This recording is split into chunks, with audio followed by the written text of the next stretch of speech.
Hi, magandang umaga po sa inyong lahat for our first reading for the day today. Tingnan naman po natin kung ano po ang makikita po natin sa first reading natin ngayong araw na ito ng linggo, no? Tingnan po natin using this soul's truth, no? Ano po kaya ang makikita natin bagong gagamitin ko rin po ito, no?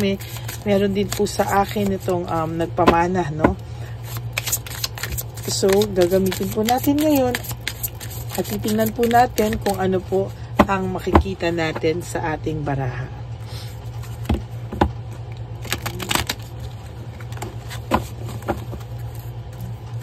Titingnan din po natin kung ano po ang nilalaman ng kanyang pakiramdam, na kanyang soul ngayon, ano, sa kanyang mga araw na ito, no, kung ano ba talaga yung totoong feelings niya po dito, no, para alam natin kung ano po talaga ang mangyayari at mararamdaman niya at nararamdaman niya, no.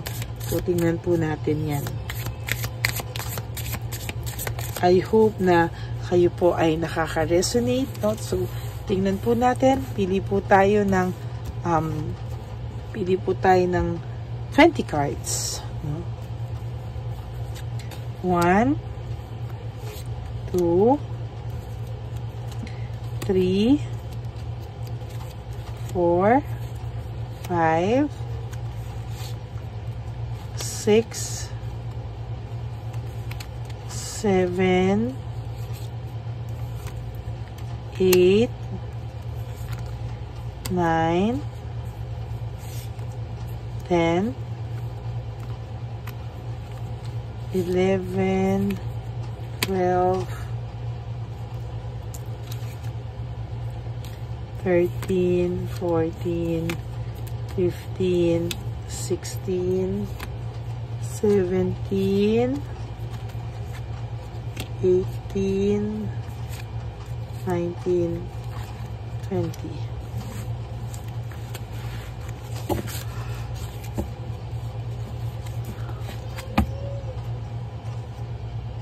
Kamusta po ang umaga nyo? I hope na panood nyo na po yung ating first, second, and third reading kahapon bago po, and yung fourth reading na na-upload ko na mga alas 12 na yata po ng gabi, no? And ngayon naman po kung ano po ang makikita natin sa ating first reading of the day. I hope na makita po natin ito. Okay?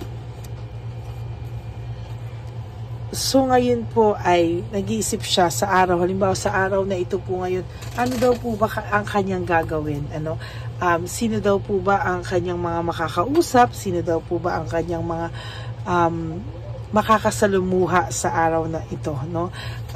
Ngayon po ay, minsan po, dinadahilan niya lagi, no, na minsan niyayaya po ito ng kanyang mga kaibigan, pero lagi niya pong sinasabi ay kailangan muna siya ng kanyang sa bahay, no? Ganyan, wala po siyang ganang umalis, no? Parang mas gusto niya pa pong pagsilbahan yung kanyang aso, o kaya kung may aso man po to, o kanyang pusa, kung ano man po, no? Kung ano man po ay mas gusto niya pa pong makasama ito kesa po siya ay umalis, no? Ayan, no? Ang sinasabi niya po ay ang focus on what I want most, no? So ngayon po, nag-iisip talaga po itong taong to, ano ba talaga ang gusto niya sa buhay? Saan ba talaga siya magpo-focus? Paano po ba siya magsisimula sa buhay niya, no?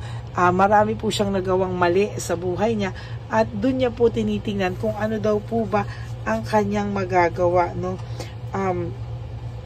Kaya po sinasabi niya ngayon na kailangan niyang mag-focus para makuha niya yung mga gusto niya ulit, or mangyari ulit yung kanya mga mini-meditate, no? Kasi sinasabi niya, alam niya na hindi mo na siya mapapagtiwalaan, kaya gusto niya pong kunin ulit at paano niya rin po ulit makukuha yung iyong paano niya po ulit makukuha yung iyong tiwala, o paano daw po ulit sa'yo paano daw po ulit magtitiwala ka sa kanya, no? Paano ka po sa kanya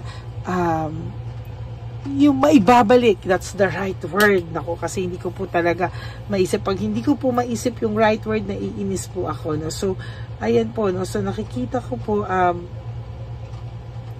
talagang gusto niyang maibalik yung tiwalang yung tiwala niya sa iyo, gusto niyang yung tiwala mo sa kanya, gusto niyang maibalik lahat yan. Kaya sa totoo lang, ang pakiramdam nito ngayon talaga ay focus dapat siya. Kailangan mag-isip siya ng ways, ng strategy, dahil hindi na po gumana yung mga dati niyang ways, yung mga pagpapakonsensya sa iyo, yung mga pagpapaawa, etc., etc. So ayan po, no, hindi niya po alam kung ano po ang mga magiging susunod na hakbang niya sa iyo. Kailangan lang daw talaga ay mapagtiwalaan mo siya ulit, maibalik mo po sa kanya yung tiwala na nawala sa kanya, no. Sabi niya nagkamali siya, no, sa mga pinakawalan niyang salita sa iyo, ng paghuhusga niya sa iyo. Nagkamali daw po siya at talagang sinabi niya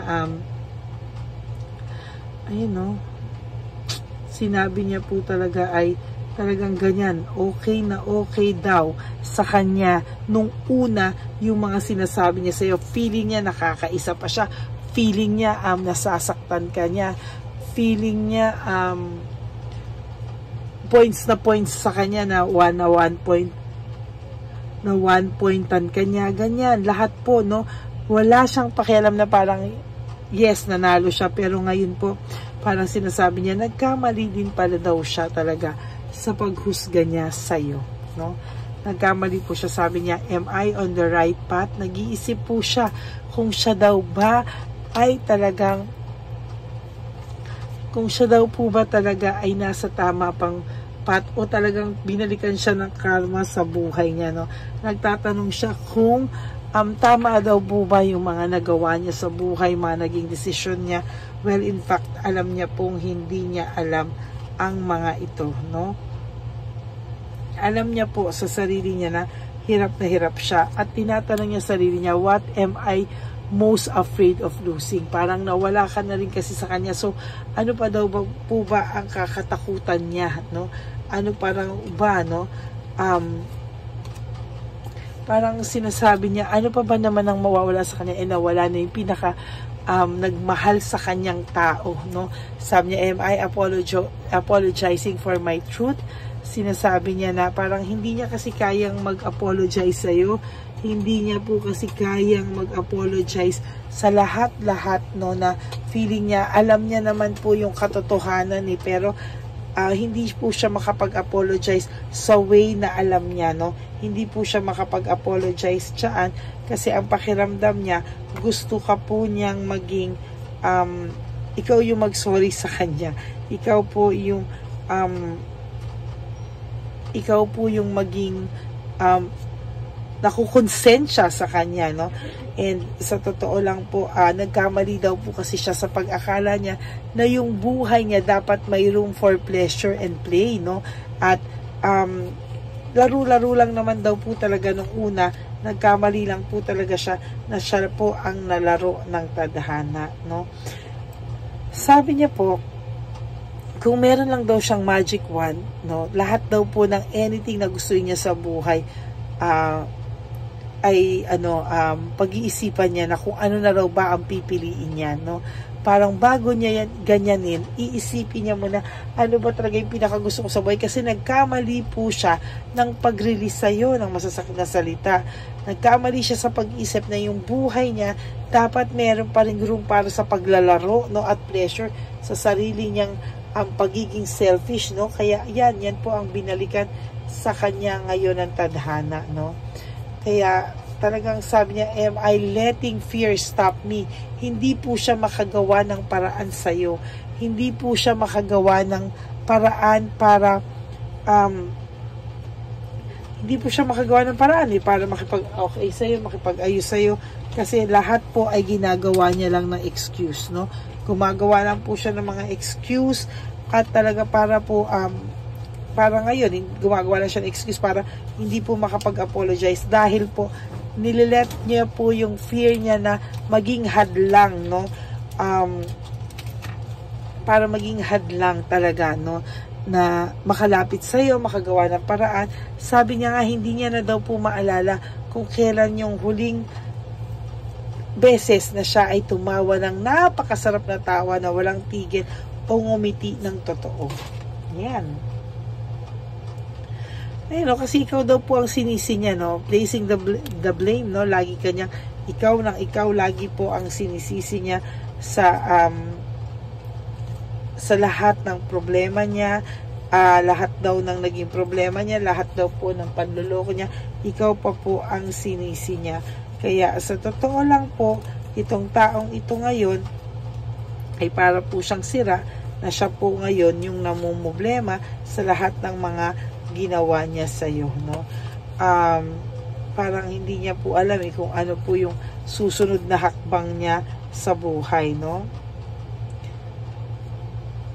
Parang sinasabi niya, natatakot siya, no? Natatakot siyang makita siya ng mga tao. Nakikita niya, natatakot siya na isipin ng mga tao na maling po siya. Pasensya na po kayo, nag-i-edit sila. Parang saglit po, nag-i-edit kasi sila. Doon muna kayo mag-edit. Lumalabas yung music niyo. Okay, so sa tingin po nila, nag-create kasi sila ng space, ng wall, ng ano no? Parang hiniwalayan kanila, iniwanan kanila, nag-create sila ng space para po sa kanila, no? Sa kanilang sariling mundo, no? Kaya ngayon, parang pakiramdam nila, gusto na nilang sumurrender. Gusto na po nilang matapos nito. At sabi niya, ready na daw ba siyang mapahiya? Ready na ba siyang mag-let go sa kanyang pride and ego? Am I ready to let go of this buried shame? Parang hindi niya po alam kung kailan siya magiging ready na maging na mag-let go na po ng kanyang mga pride, ego, at kung mapahiyaman siya, ready na daw po ba siya, no? Yan ang sinasabi ko. Medyo may pagka-selfish po talaga itong taong to, no? Talagang, ayan, no? And lahat po ng tao na inakala niya kakampi niya, lahat po ng tao na akala niya po ay kakampi niya, akala niya po ay solid sa kanya, ngayon po ay binitawan niya, no? Ngayon po ay sumasama po siya sa mga tao. I surround myself with people who lift me up, no? Parang dati po kasi panay sa kanya, bad influence, sorry po, walang ano. Ngayon naman po, no, na-excite po akong basahan kayo ng reading. Medyo antok pa po ako, pasensya na. So, ayan.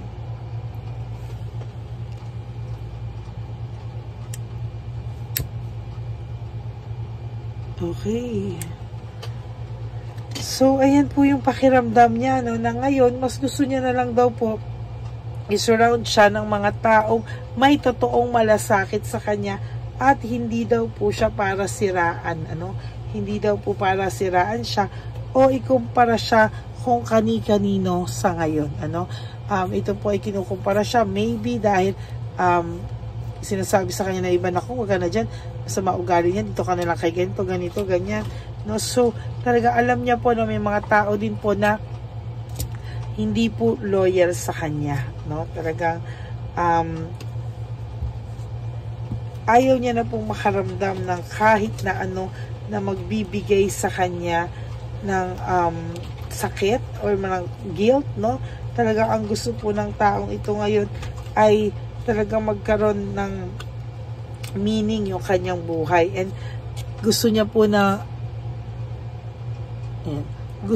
na siya ay magpahinga muna, mag-restore niya yung energy niya at baguhin ang takbo po ng kanyang buhay, no? Talaga pong malungkot siya at iniisip niya po, there is this realization, nag-iisip po siya na kailangan niya raw talagang alamin kung ano po ang kailangan ng kanyang soul, feelings, emotions, at talagang yung pinakakaibuturan ng kanyang puso. Ayan, ano? Talagang medyo magulo po ang pakiramdam nito ngayon at talagang sinasabi niya po sa kanya na ready na ba siyang mawala ang kanyang pride and ego? Ready na daw po ba siyang pagtawanan ng mga tao dahil sa haba-haba na sinabi niya sa iyong paninira ay sa huli pala, ikaw pa rin pala ang gusto niya. No? So parang ang sakit nun, ano? Ikaw yung naninira sa tao, yung pala sa huli, kakainin mo rin ang sinabi mo. So, ready na daw ba siya to let go of the pride, ego, at yung masabihan siya na kakainin mo rin pala yung sinuka mo na. Oh my God. Ready na daw ba siyang i-let go ang pride and ego niya at masabihan kinain niya rin mga salita niya.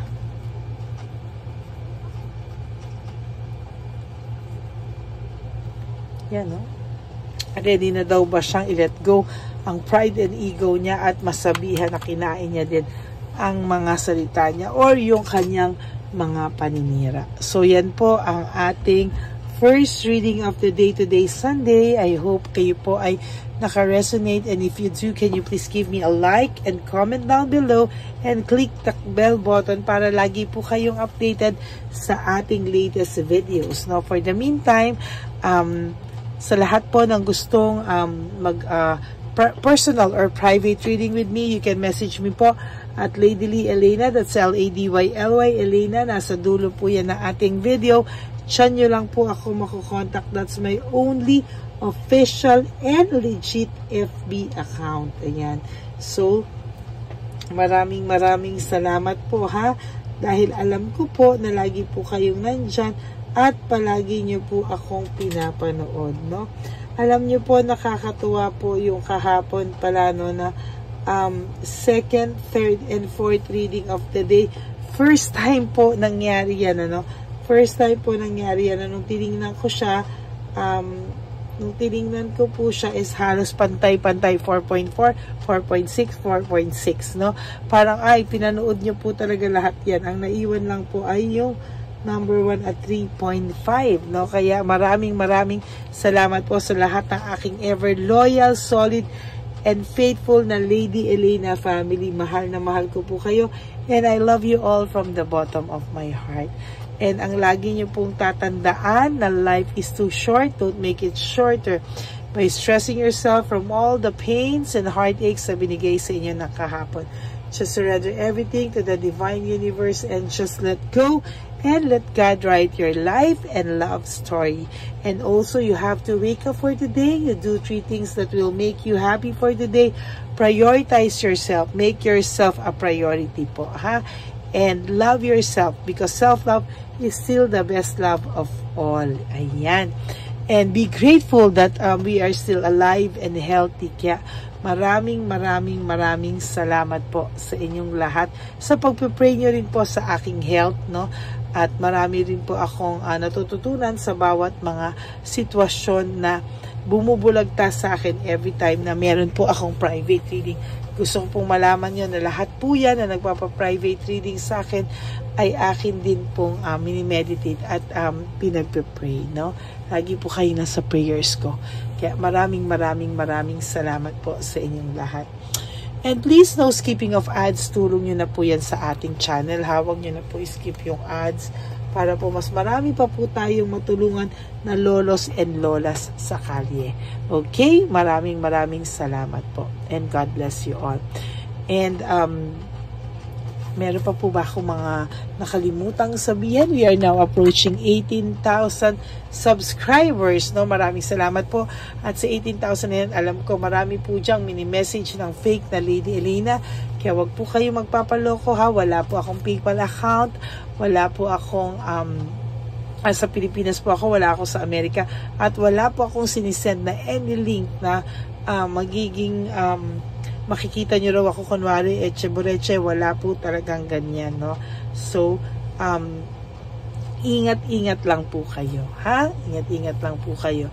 So, paki-report nyo na rin po ang messenger niyan at ang kanyang Facebook, no? Para yung messenger po ay hindi na makapag-message sa ating followers at hindi na po niya mauto-uto yung iba pa. No? Pagka po kayo ay nag-link ng pag nilink nyo po yan, sinasabi ko sa inyo, yung sinasabi niya, pag nilink nyo po yan ay, ayan, talaga naman po, sinasabi ko sa inyo, mahahack po ang telepono nyo. Kaya mag-ingat po talaga kayo. Okay? God bless you all and I will all see you again on my next reading po. For the meantime, you have to enjoy. Matulog pa po kayo. Medyo maaga-aga pa. Matulog muna po kayo at talagang enjoy nyo po itong araw to. Magpahinga po kayo because deserve nyo po yan. Okay? God bless you all and I love you all and have a blessed Sunday ahead of you. Bye! Hey, update po, may nagpanggap pong subscriber natin na siya po ay magpapahula sa fake na Lady Elena, kaya ayan, hinihingan po siya ng $80 at ang cell po niya ay nabigay at nakuha. Ang pangalan niya po sa cell ay Julian Albert, no? Siya po ay may cell account din, kaya mag-iingat po kayo. Ayan po, no, kung sino man po yung scammer na Julian Albert na yan, no, iinsensuhan po natin yan para siya po ay makonsensya. Kung wala man po siyang konsensya, at least po bumalik sa kanya lahat po ng kanyang ginagawa at maling-mali po yan. Basahin niyo po lahat yan, makikita niyo po, ayan po ang cell number niya at Julian Albert na yan, para po talagang mai-report din po natin yan na siya ay gumagamit ng cell account na Julian Albert. Mag-ingat po kayo. Ayan po yung number niya. Ayan po yung pangalan niya.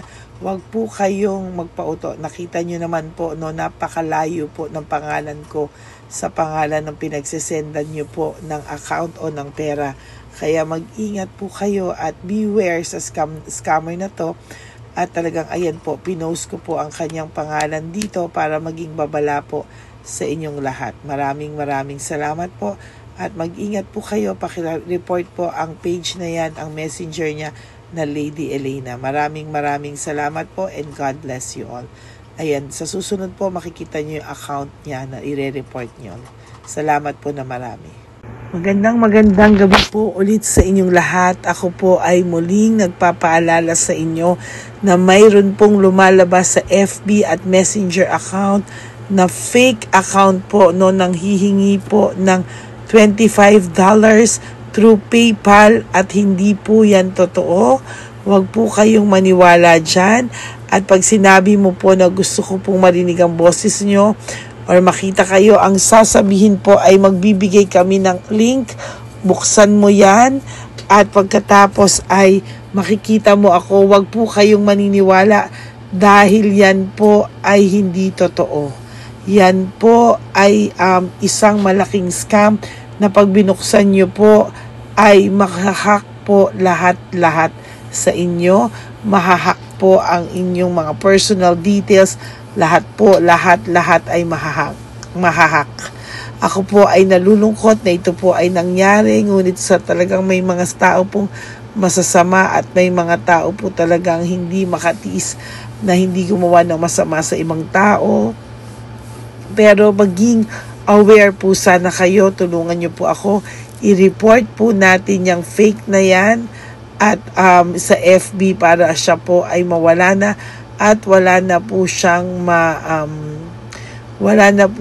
mabiktima pa. Nandyan po lahat ng details at maraming salamat po sa inyong lahat. Maraming salamat po sa inyong lahat at mag-iingat po kayo.